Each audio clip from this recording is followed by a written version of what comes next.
Hello to all my friends out there. So, as some of you know, I'm on a diet. So maybe you're thinking, wow, why go on a diet? It's almost the end of the year. I can't lose any weight. Well, I don't want to ruin the holidays.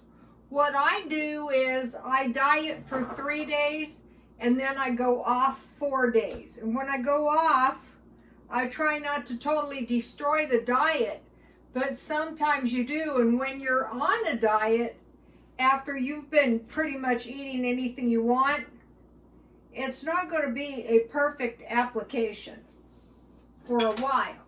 And then pretty soon, this is really nice candle Misha gave me, Seaside Breeze. I love it.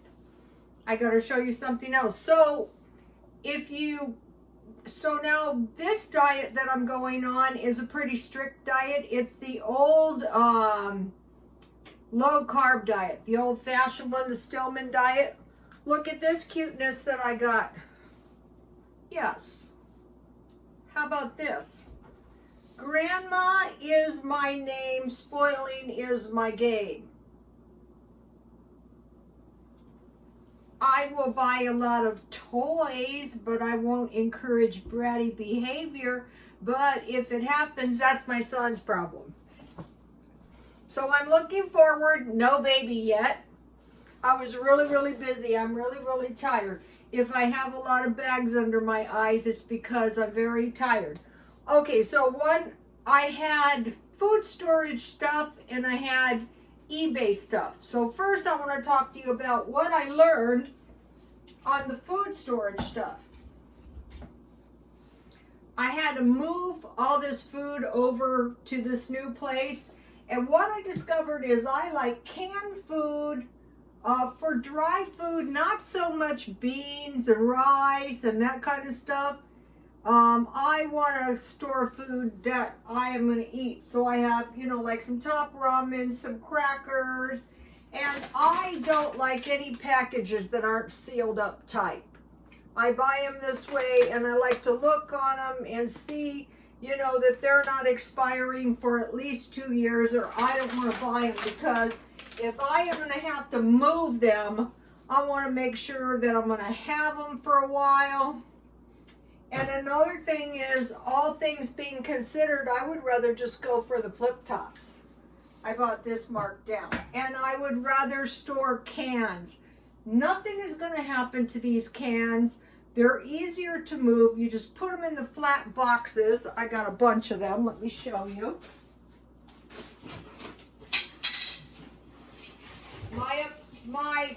This is a nice townhouse I'm living in now. These boxes. You just put your cans, you stack them up in the bottom of your closet, under your bed, in a pantry. And if you have to move, it's no big deal. That was the biggest mess and it made me insane. I never want to go through that again. Now, I want to mention something. Okay, this is a sweatsuit thing, with a hood for women. And I bought this for $1 for 2 pieces, on one of the dollar days. This is pretty nice. And it's a 1X. And if you guys want to, go into resale, ladies' clothes, try to go into plus sizes. Because most women are size 16 and up. So, we shouldn't feel bad about ourselves if we're not the thinnest. Okay, and then I found this shirt curbside. So I would sell this shirt for about $1. And the pantsuit, I would sell it for about $4 for both pieces, because that's a good deal for the person. And then I wanted to mention something, up where I walk, they have a, these outlet stores. So believe it or not, my stuff is selling. Look at this cuteness. So I listed these and they didn't sell yet, but they will, because I'm getting better at selling the stuff. So you guys try to when you list something, make sure that something is going to sell. So I will look at the outlet center and see how much they're selling these for, and then I will price myself the same. So now,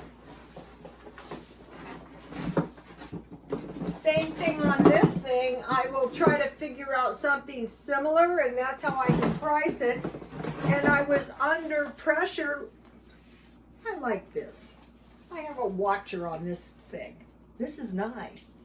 Anyway, in all my tons of junk, I had to locate this because I have a watcher. That doesn't mean they're going to buy it. That just means they might buy it, so I had to know where it is. And then I have this little guy listed, and so I had to know where that was. And I wanted to mention, you know, when you're shopping markdowns, I found this for $3.50. So when I'm done with it, I can probably sell it for $2 or $3 at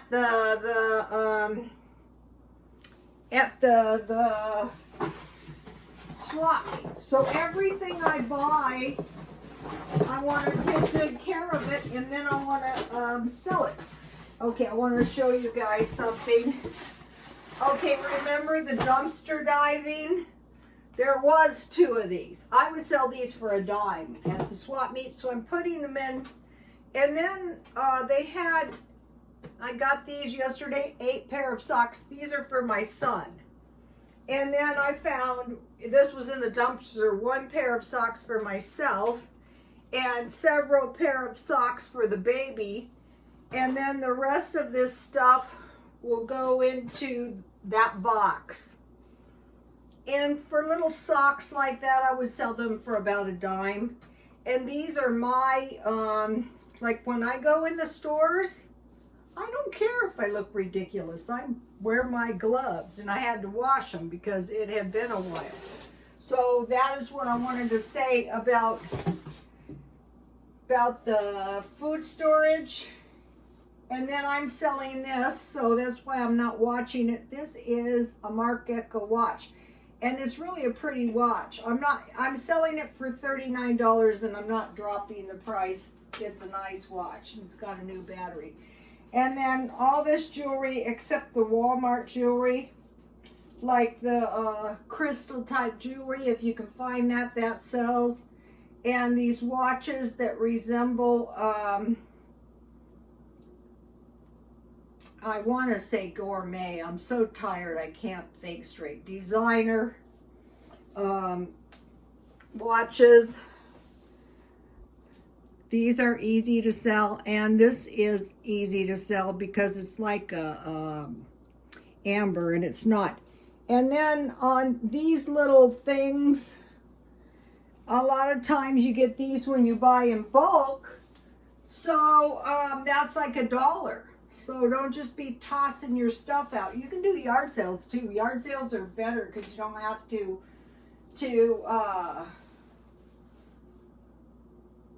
pay to, you know, $30 to get in. Okay, so the vacuum pack thing was a big deal. I don't want to mess around with leaking sugar, sugar getting hard, having to pack up the sugar myself and do all this stuff. Forget it. Just buy the bags already sealed up. And this is nice because it has one of those zipper things when you open it. And so I got, where is it? A fresh turkey. This is the turkey that I will throw in the crock pot. 1/2 breast. That's good enough for this year. We have issues. We have a baby coming. Okay, so all I can drink is water and soda. So in my food storage, I had some diet tonic water. This is good. I have steak in there, but I wanted to make chicken because I have a really good chicken. You guys see me make it. So when you're on a diet, so this diet, the Stillman diet, all it is basically is meat and water. And it's really a crash diet. That's why it's not a good idea to go on it for extended period of time. When I was young, I used to get those canned meals, those canned diet meals. I forget what they're called. And then I would, ooh, my chicken turned out perfect. This is that chicken from Walmart. And then chicken thighs, and you can cook them. And then I want to just pour, this was some chicken bouillon over the top. And then I'm going to eat it. I'm going to eat it for dinner. So take a look at this.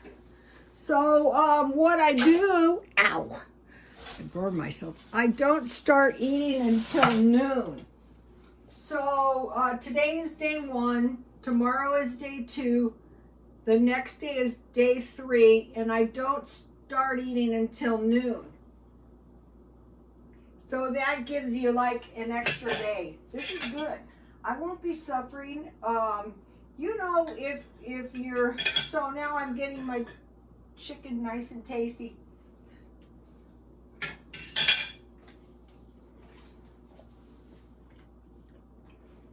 That was good.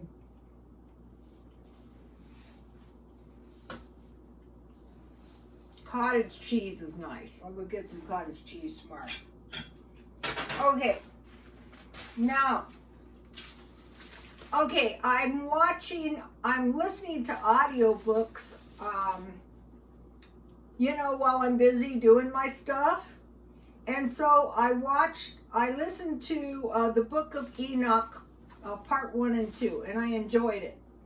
And so one of the things that was mentioned is the fallen angels were really, really evil, and they even started mating with animals. So this was real abominable. And so I'm thinking, wow, the Bible says, as in the day of Noah, it'll be like that before the Lord's coming. And I thought, wow, you know, what kind of animals might these demons want to infest? Well, you've heard mention of bipedal wolves, how these, or werewolves, how these wolves, you know, are like upright, like a person. So I'm thinking, yeah, maybe a dog, maybe a wolf. But I was putting on my little necklace, you know, that has like a creepy little moonstone and 2 dolphins. How about a dolphin, part man? I think they could clone these animals together. They probably have. I wouldn't doubt it.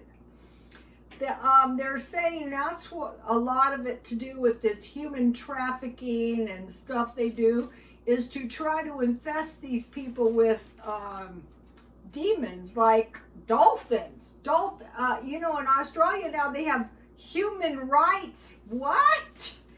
For dolphins. So I am very interested in that. And so I've been listening. What I started doing, I subscribed to these life coaches. Now they said, if you want to get into a really good mood, listen to music when you were young. So now it's Elvis. Again, I have seen every Elvis thing. I have heard every Elvis song, and it puts me in a really good mood. I was watching an interview with Colonel Parker, whatever his name was, and I really enjoyed it, actually, and all Elvis stuff, and it puts me in a really good mood. So my phone that knows all, The Art of Getting Money is an audiobook, but it's about Barnum and Bailey Circus Barnum, 1810 to 1891. So this was a long time ago, and I knew some stuff about the circus, and so I'm enjoying the book. But what they do is, like, when they rewrite their lives, you know, they write it kind of like the way they want, like, their legacy. This is like what I would say this book is. It's really good, though. And so one of the life coaches was saying, like, if you get a master's degree, it's 30 books in your subject. So I thought, wow, 30 books is easily doable when you're doing these audio books. Like today I was doing stuff around the house, and I am starting to get to the bottom of it. But one of the things, we had a friend, and he had a, it wasn't the circus, it was like a carnival act, and he had the disconnected lady. The problem with the disconnected lady, and they would travel, was it was an illusion with mirrors, and the mirrors were always getting broke. I don't know how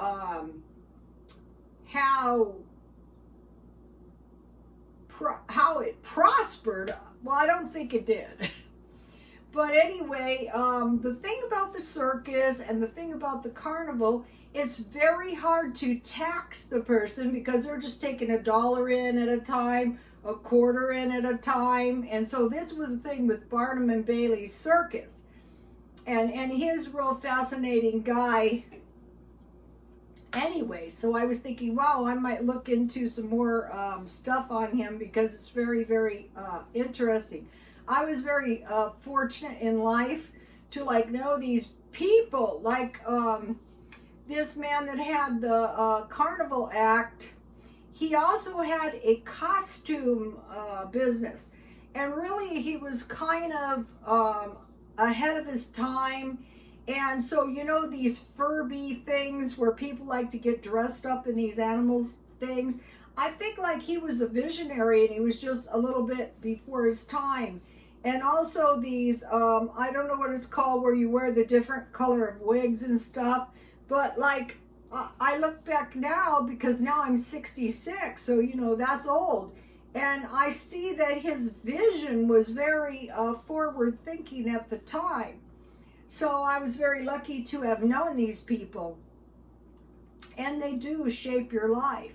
So these audiobooks are really good, and if you've packed on the pounds during the pancation, consider like some 3-day diet. It can be anything, and then for 4 days. And boy, by the time you get to that 4th day, you know, you're eating ice cream and stuff, and it tastes so good. And then the next thing you know, oh no, it's time for the meat diet. So, okay, you guys, please like, comment, and subscribe, and God bless you all.